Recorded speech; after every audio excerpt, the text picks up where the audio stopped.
À la fin de l'année 2011, les autorités en charge de l'éducation de 11 pays africains se sont réunies à Ouagadougou, au Burkina Faso, pour un voyage d'études d'une semaine sur la promotion des langues et cultures africaines dans les écoles.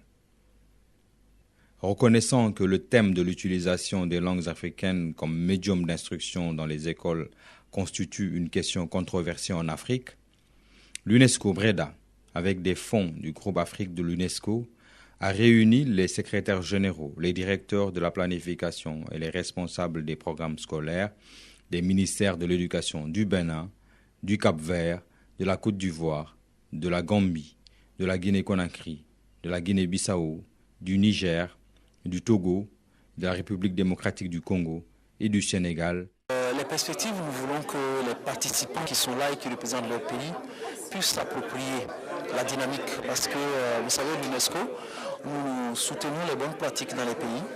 Nous nous efforçons de les capitaliser et de les faire connaître pour que davantage de pays s'en inspirent.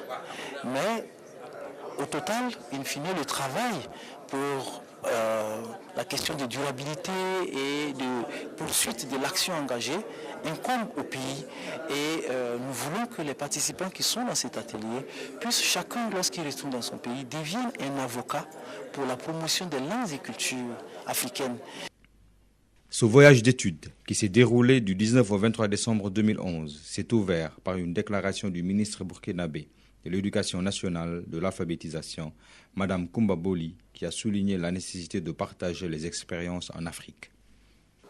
À travers les échanges d'expériences et l'observation concrète sur le terrain, ce voyage d'études doit pouvoir permettre de s'approprier les orientations du guide des politiques et de prendre des engagements sur la promotion des langues africaines, le multilinguisme et la diversité linguistique, en lien avec la diversité culturelle, bien sûr, en tant que levain dans la réforme des systèmes éducatifs africains.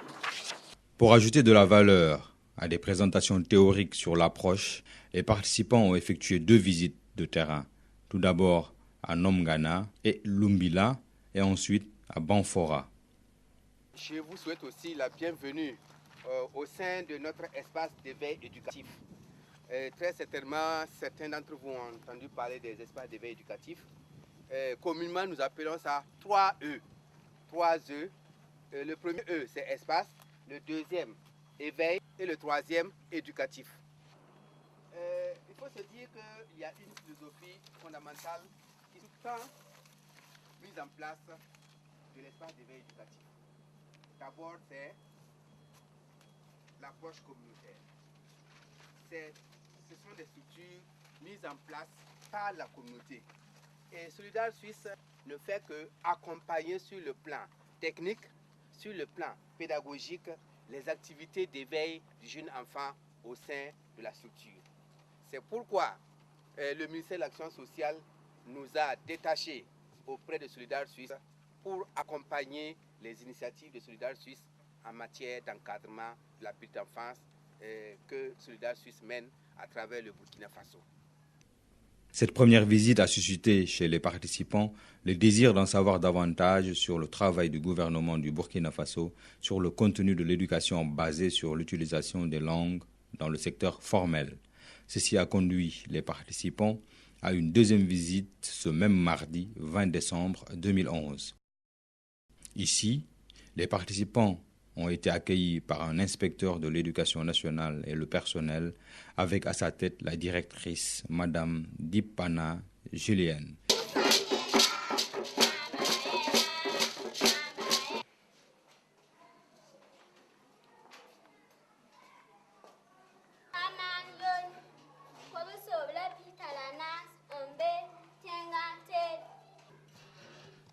Maintenant, dans la comparaison des classes, nous prenons cette classe-là comme le CE2 et nous prenons la deuxième année comme étant le CE1. Puisque le contenu là, c'est le même contenu du CE, sauf que c'est en langue nationale.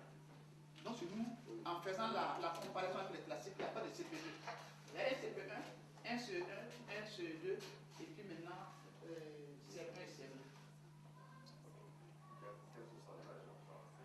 Ici, théoriquement, c'est 50%, 50%. Je dis théoriquement parce que l'enseignant ne prend pas 50% pour enseigner, après je le prends. Non, non, non. C'est dans la démarche. dans la démarche. Et nous aimons, peut-être qu'on vous l'a dit, nous aimons donner ce chemin-là. Nous disons que c'est vrai, c'est 50%, mais nous aimons faire ça en disant, voilà, langue nationale et puis français. Et en faisant l'année comme ça. Ça veut dire quoi? Eh bien, vous voyez ici, quand on prend ça comme langue nationale, au début du trimestre, là, c'est comme ça. Ça veut dire qu'il y a une bonne dose de la langue nationale ici et une petite dose du français. Au fur et à mesure qu'on évolue au deuxième trimestre, c'est comme dirait l'autre 50-50. Mais au troisième trimestre, là, eh bien, le français prend le pas sur la langue nationale. Donc la division n'est pas derrière du premier jour de la classe à la fin, non. C'est dans l'esprit de l'enseignant. Bon. Qu'est-ce que vous nous présentez?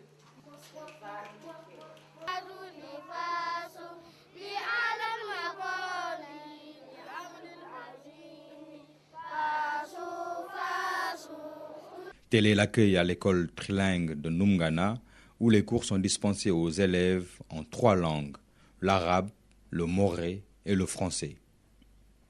Il y a au moins 4 heures de cours d'arabe et le reste c'est le français et le moré. C'est réparti.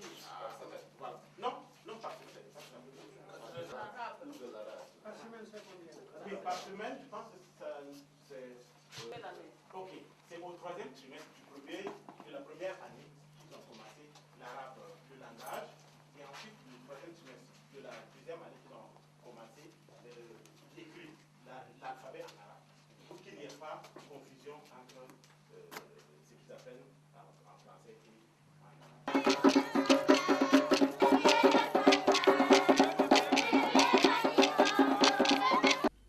La dernière étape de la première journée s'est déroulée au collège multilingue spécifique de Lumbila, où ont été présentés 3 projets parrainés réalisés par l'école, notamment un poulailler et une plantation.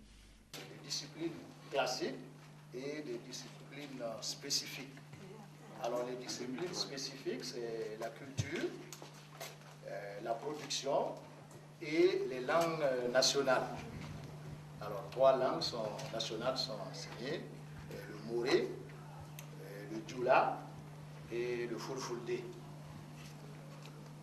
Donc l'école compte aujourd'hui 549 élèves, répartis 549. Voilà, répartis en 8 classes. Oh, oui. Quels sont les niveaux? Alors de la 6e à la 3e. Alors donc nous préparons les élèves au BEPC normalement. Actuellement à la 6e promotion. Quel était le pourcentage de la dernière promotion par exemple? Alors la dernière promotion de l'année dernière, nous sommes à 60%. Et la moyenne nationale c'était quoi? La moyenne nationale c'était autour de 28-29. Le fait qu'il soit meilleur par rapport à ce qui est... Bon, je crois que là, il y a vraiment la formation, parce que l'enseignement que l'on donne ici, il y a un peu plus quand même de rigueur dans le travail. Je crois que c'est ça qui fait beaucoup notre mérite. La croyance passionnée dans les idéaux de la promotion des langues et cultures africaines dans les écoles et la nécessité de la nourrir était perceptible chez les participants, au vu de leurs nombreuses questions, des visites de terrain à la séance de débriefing. La deuxième visite, qui a conduit les participants à 500 km de la capitale Ouagadougou dans une localité appelée Banfora, a permis aux autorités de l'éducation d'expérimenter le zèle avec lequel les compatriotes africains essaient de permettre aux jeunes du continent d'être des citoyens critiques et de s'accomplir en devenant des producteurs et des consommateurs de connaissances qui les rendraient bien enracinés dans leur culture et tradition. Cette intervention des représentants d'ONG n'a pas seulement fait connaître le travail abattu par ces ONG sur les formations techniques et professionnelles des jeunes en entrepreneuriat basées sur l'utilisation des langues locales, mais a aussi contribué à rendre plus agréable la visite sur site du projet. Ils disent que c'est eux-mêmes qui l'ont confectionné ces produits-là suite à la formation qu'ils ont reçue avec le formateur. Et puis, ils sont à leur deuxième année, l'an passé et cette année. Quel est l'apport de la communauté dans ces connaissances-là? Parce que lui, c'est un traducteur, peut-être qu'il ne connaît pas tout. Est-ce que le village, les anciens qui sont là et autres, ont apporté vraiment à la connaissance Voilà. Avec la communauté, ils vont vers la communauté pour faire des enquêtes sur des plantes aussi, faire des échanges avec eux. Et que cette initiative montre combien de fois l'UNESCO, de mon point de vue, accorde une importance capitale à la promotion de langue nationale et de la culture africaine. J'ai pu voir à travers les différents exposés qui ont été faits par les différents centres, et j'ai vu dans les centres la pratique, surtout la production, la professionnalisation de ces centres, et je pense que l'Afrique d'une manière générale, on doit aller vers une telle expérience. Donc ça c'est le premier aspect du point de vue de mes attentes.